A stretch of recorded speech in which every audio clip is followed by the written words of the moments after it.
একটা সিট বিক্রি হয়েছে গত সরকারের প্রধানমন্ত্রী শুধু মেয়েদেরকে যে নমিনেশন দেওয়া হয় বাচ্চারা 40 কোটি টাকা 60 কোটি টাকা এর মতো তথ্য প্রতিবেদন আমরা পাচ্ছি। এখন নির্বাচনের সংস্কার, সংবিধানের সংস্কার, নির্বাচনের সংস্কার, বিচার বিভাগের সংস্কার, পুলিশের সংস্কার, জনপ্রশাসনের সংস্কার এবং দুর্নীতি দমন কমিশনের সংস্কার, এই 6 সীমায় তারা আমাদের অব্যাহতি দিয়েছে। এরপরে যে 4 সংস্কারের কথা আসবে, এই সংস্কারগুলো কি? একটা সংস্কার হচ্ছে যে আমরা যেন নিয়মিত ভোট দিতে পারি। ভোট দিতে না পারার ক্ষেত্রে যে কাজ করে আপনি ভোটে দাঁড়াতেও পারছেন না, যেহেতু এতে কোটি কোটি টাকার ব্যাপার। একটা সিট বিক্রি হয়েছে গত সরকারের প্রধানমন্ত্রী শুধু মেয়েদেরকে যে নমিনেশন দেওয়া হয় বাচ্চারা 40 কোটি টাকা 60 কোটি টাকা এর মতো তথ্য প্রতিবেদন আমরা পাচ্ছি। এখন পত্রপত্রিকা প্রকাশিত হচ্ছে। একটা আসনের বিক্রয়ের মূল্য ছিল এরকম 60, আরো বেশি হতে পারে। আমি দুটো পেয়েছি, একটা 40, একটা 60। এদের আমি চিনি যারা আপনি কিনেছেন।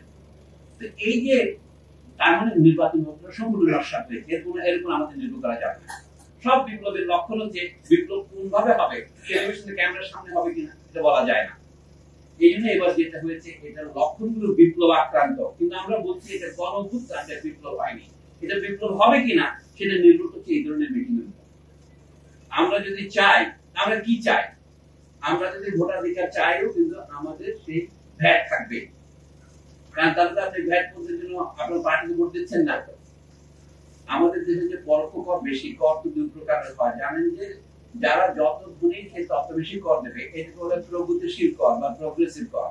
আর যে গরিব সেই বেশি দেবে, এটাকে বলে কি রিগ্রেসিভ বা এটা প্রতিক্রিয়াশীল কর। আমাদের বর্তমানে প্রতিক্রিয়াশীল কর ব্যবস্থায় চলছে। বড়রা কম ট্যাক্স দেয়, গরিবেরা ট্যাক্স দেয়। আপনি যে একটা ম্যাচ বক্স কেনেন তাতেও আপনি ট্যাক্স দিচ্ছেন, তাদের ট্যাক্স সবাই দিচ্ছে, যদি বা আপনি ট্যাক্স রিটার্ন করছেন না।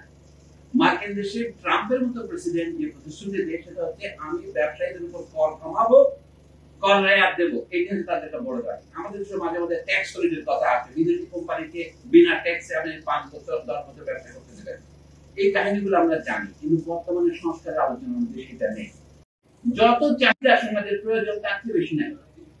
সুতরাং আমাদের আরো পড়াশোনার সুযোগ আছে। যদি একটা কথা বলি, যদি আপনি গণতন্ত্রকে শিক্ষা পর্যন্ত নিয়ে যান তাহলে আপনি বুঝতে পারেন দুটো জিনিস হবে আপনার। এইটা আজকে আন্দোলনের নেতৃত্বে এখনো আমাদের তথাকথিত অনুন্নত দেশে, উন্নয়নশীল দেশে ছাত্ররা এখনো ভ্যানগার্ডের ভূমিকা পালন করছে।